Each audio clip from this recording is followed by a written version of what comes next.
Bom, e aí, o que a gente tem que fazer? A gente precisa ter atenção às manchinhas, né? Então, são caracterizadas, né, no caso das manchas senis, né, pelo surgimento de marcas escuras, mais acastanhadas, nas mãos, braços, rosto, pescoço, normalmente após os 40 anos de idade. Elas são causadas pela hiperpigmentação da pele, ou seja, quando a melanina, pigmento natural que confere, né, a coloração mais escura, é produzida em excesso, ou em algumas partes, ou a diminuição em outras partes, tá? O ideal é manter a atenção sobre elas e o dermatologista deve ser procurado quando possível, mas vale a observação das manchas para verificar se aumentaram de tamanho, de espessura, se coçam, se têm caroços ou outras características, ou se as manchinhas estão aparecendo em mais né, com uma frequência muito grande, tipo, tá aumentando as manchinhas, aparecendo em outros lugares, né? Então a gente precisa ter essa atenção, tá? Cabeça e pescoço. Então vamos ver a avaliação da face. Os achados normais relacionados à idade incluem queda do supercílio, né, abaixo da margem da órbita superior, queda do queixo, rugas, pele ressecada, espessamento de pelos, né, terminais da orelha, nariz, lábio superior, inferior, lábio superior e queixo. Então isso é normal, é um achado que faz parte do envelhecimento. Na questão dos olhos, né, os achados comuns relacionados à idade incluem perda de gordura orbital. Isso pode causar afundamento progressivo dos olhos e recuo do globo ocular para dentro da órbita. Então, isso a gente vai chamar de enoftalmo, tá? Que não é necessariamente um sinal de desidratação no idoso. O enoftalmo é acompanhado pelo afundamento da pálpebra superior e inferior e uma leve obstrução da visão periférica, tá? Se isso aqui começar a interferir muito, né, na vida do idoso, ela pode ser corrigida, tá? A pseudopitose, né? Então, a pitose a gente já viu que é a pálpebra, né, mais caída, né? Então, a pseudopitose é a diminuição do tamanho da abertura da pálpebra. Entrópio é a inversão da margem inferior da pálpebra. Ectrópio é a eversão, né? Então, ela vai para fora, né, inferior da pálpebra. Então, ambos são da parte inferior.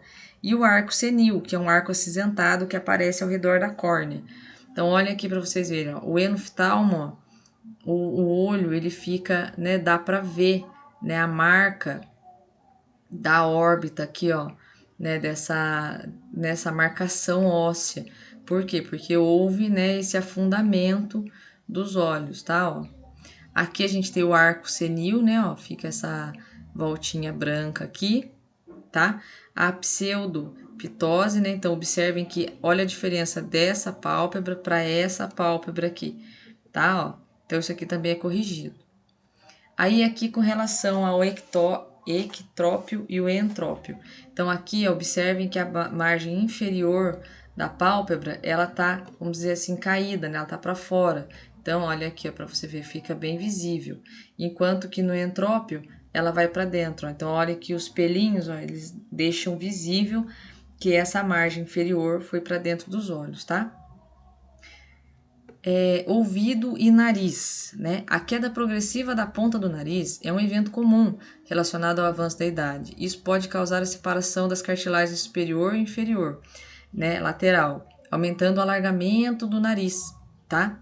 Nesse caso, voltamos nossa atenção para a questão dos sentidos. Então, até aqui a gente sabe o que pode esperar, o que pode vir a acontecer. Então, a gente tem que prestar atenção no que a gente viu a respeito dos sentidos.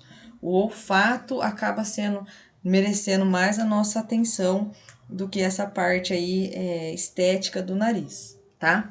Nos ouvidos, né, tufos é um achado comum relacionado à idade, então aquele aumento do pelo, né? Pode ser notado durante a inspeção do pavilhão auricular. O canal auditivo externo é avaliado para o cerume, também vimos na primeira aula, né? Principalmente se um problema auditivo for percebido durante a consulta. O aparelho auditivo deverá ser removido e avaliado, caso o paciente faça uso. O molde do ouvido e o tubo de plástico podem ficar tamponados com a cera, ou a bateria pode acabar, o que é indicado pela ausência, né, do apito, que é o feedback, quando o volume do aparelho é aumentado. Então, isso tudo aqui a gente precisa lembrar o familiar que ele tem que verificar, tá? Que ele tem que verificar e também o paciente, tá?